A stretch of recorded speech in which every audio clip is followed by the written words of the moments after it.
हाँ तो बच्चों आप लोग कैसे हो। आज हम लोग देखेंगे अम्लों के सामान्य रासायनिक गुण। अब इसमें हम देखेंगे अम्ल की बात किया जा रहा है तो सबसे पहले अम्ल जो है धातु से क्रिया कराएंगे। कोई भी अम्ल, मैंने यहाँ पे एक अम्ल ले लिया है HCl, अगर इसकी क्रिया आप धातु से कराते हैं तो सबसे पहले तो लवण बन जाएगा। Zn है, जब इससे Cl से क्रिया करेगा तो क्या बन जाएगा ZnCl2। और यहाँ पे क्या बच गया आपका हाइड्रोजन बच गया, तो यहां से क्या निकल जाएगा हाइड्रोजन गैस निकल जाएगा। ऐसे ही Fe है तो Fe से Cl की क्रिया हो जाएगी तो क्या बन जाएगा FeCl2 प्लस H। मतलब क्या हुआ कि अगर अम्ल की क्रिया धातु से कराते हो तो लवण प्राप्त होता है और हाइड्रोजन गैस बाहर निकलती है। ये रिएक्शन आपका अनबैलेंस्ड है, आपको संतुलित करना बताया जा चुका है तो आप इसको बैलेंस्ड कर लेंगे।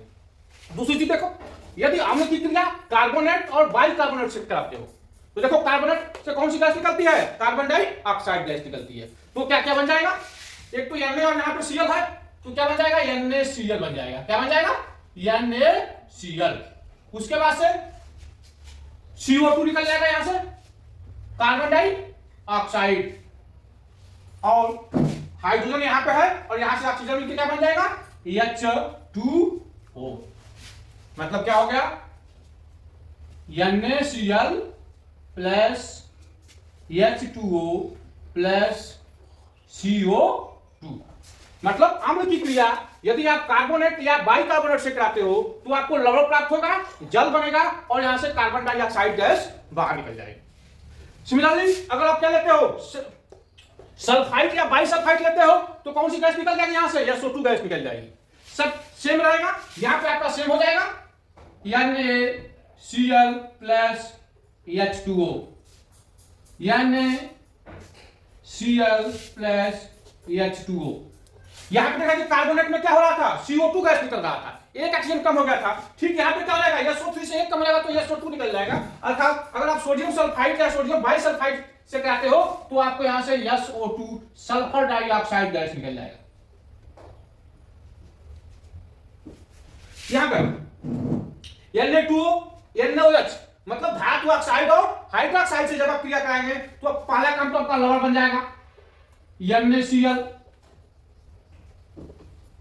दूसरा क्या हो जाएगा, यहां से हाइड्रोजन और यहां से ऑक्सीजन, हाइड्रोजन और ऑक्सीजन के मिलने से क्या बनता है जल बनता है। क्या बनता है जल बन जाएगा, तो यहां पे H2O बन जाएगा। ऐसे देखो यहां पे है कैल्शियम सल्फाइड, तो ये सल्फाइड है, यहां पे हाइड्रोजन है तो हाइड्रोजन सल्फाइड गैस निकल जाएगा और लवण आपका बन जाएगा CaCl2 प्लस H2S। ठीक इसी तरह से यहां पे भी हो जाएगा KCl प्लस H2S। मतलब आपको यहां पे समझना क्या है कि अम्ल की क्रिया धातु से कराते हैं तो हमको हाइड्रोजन गैस निकल जाता है, धातु कार्बोनेट और बाइकार्बोनेट से कराते हैं तो कार्बन डाइऑक्साइड गैस निकल जाती है। सल्फाइड और बाइसल्फाइड या हाइड्रोजन सल्फाइड से कराते हैं तो सल्फर डाइऑक्साइड गैस निकल जाती है। धातु ऑक्साइड और हाइड्रोक्साइड से कराते हैं तो जल निकलता है। और कैल्शियम सल्फाइड या हाइड्रोजन सल्फाइड से कराएंगे तो आपको हाइड्रोजन सल्फाइड गैस निकल जाएगा। लवण तो बनेगा ही, कॉमन चीज है, और ये सारी गैसें निकल जाएंगी। रिएक्शन को बैलेंस करना आप लोग जानते हो। अभी आप लोगों ने देखा कि अम्ल की क्रिया धातु से कराते हैं। आपने क्या देखा, मेटल धातु की क्रिया अम्ल से कराते हैं। धातु बोले तो मेटल, अम्ल बोले तो एसिड, तो हमको लवण प्राप्त होता है साल्ट, और हाइड्रोजन गैस निकलता है।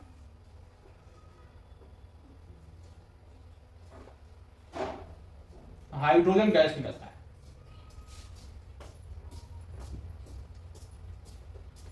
हाइड्रोजन गैस निकलती है। इसको अभी आपने तमाम एग्जांपल से भी आपने देखा था। अब हम बात करते हैं यहां पे अम्ल के बारे में। जैसे कि आप जानते हो HCl है, H2SO4 है, H3PO4 है और एक है HNO3। अभी मैं एक लेता हूं एग्जांपल, हम धातु के जगह पे यहाँ पे Zn ले लिए, क्या ले लिए?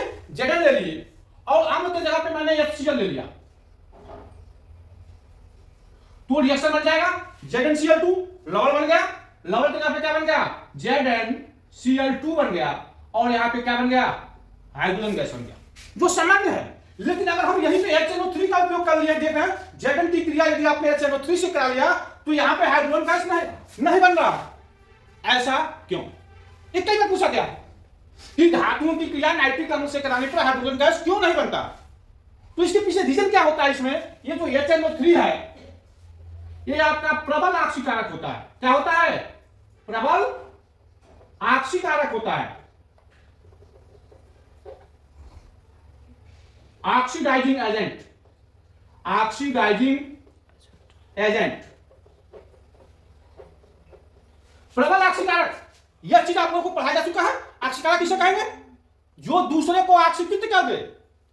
तो यह जो HNO3 है, जो ही हाइड्रोजन बनता है इसको ऑक्सीकृत कर देता है, मतलब इसमें ऑक्सीजन की क्रिया करा देता है, और जब हाइड्रोजन और ऑक्सीजन मिलता है तो क्या बनता है? जल बन जाता है। अर्थात जो हाइड्रोजन बनता है वो किस में कन्वर्ट हो गया है? यहाँ पे जल में कन्वर्ट हो गया। दूसरी चीज, अगर स्वयं ऑक्सीकारक है तो खुद भी क्या होगा? अपचयित होगा, अर्थात अपने को नाइट्रोजन के ऑक्साइडों में क्या हो जाता है? अपचयित रहता है। स्पष्ट हो गया? आपको अपचयन कैसे होगा? तो आप देखेंगे HNO3 में अगर ऑक्सीडेशन नंबर निकालेंगे तो N का जो ऑक्सीडेशन नंबर आएगा +5 आएगा। कितना आएगा? +5। यहाँ पे देखोगे तो यहाँ पे +2 आ रहा है, और यहाँ पे क्या आ रहा है? +4 आ रहा है। तो इसका 5 से क्या हो गया? 2 हो गया, मतलब ऑक्सीकरण संख्या घट रही है, अर्थात इसका अपचयन हो रहा है। एक क्वेश्चन है, पीतल तथा तांबे के बर्तन में दही या खट्टे पदार्थ नहीं रखना चाहिए। क्वेश्चन क्या है? पीतल या तांबे के बर्तन में, मतलब ये कोई आपका पात्र है, ये पात्र किसका है? पीतल और तांबे का है। पीतल क्या है? एक मिश्र धातु होता है, और तांबा तो धातु है ही। मिश्र धातु किसे कहते हैं?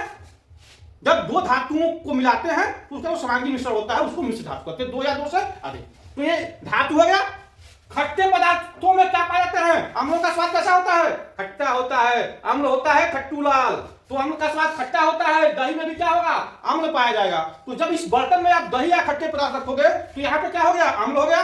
ये क्या है? मेटल है। तो अम्ल और मेटल के बीच में, धातु और अम्ल के बीच में अभी देखे हो, क्रिया हो जाएगी, और क्रिया हो जाएगी मतलब इसको संचालित कर देगा। इसलिए पीतल या तांबे के बर्तन में दही या खट्टे पदार्थ नहीं रखते। एक क्वेश्चन आपके सामने दिया गया है, अम्ल को तनुकृत करते समय क्यों अनुशंसित करते हैं कि अम्ल को जल में मिलाना चाहिए, न कि जल को अम्ल में? अगर इसको आप थोड़ा सा ध्यान देंगे, अम्ल को तनुकृत, तनुकृत का मतलब क्या होता है?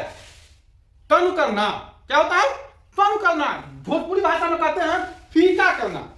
जैसे आप फीका कैसे करते हो? जैसे मान लो आपसे कहा गया कि एक गिलास शरबत बना के लाओ, आपने शरबत बना के लाया, और कहा गया कि ये शरबत क्या है? बहुत ही गाढ़ा, इसको फीका कर दो। तो उसमें क्या करोगे? पानी डालेंगे। पानी डाल देंगे। तो तनुकृत करने का मतलब होता है पानी मिला देना, पानी डाल देना। ये कहता है कि हमको अम्ल में क्या मिलाना है? पानी मिलाना है। अब ये पानी मिलाने का तरीका बता रहा है।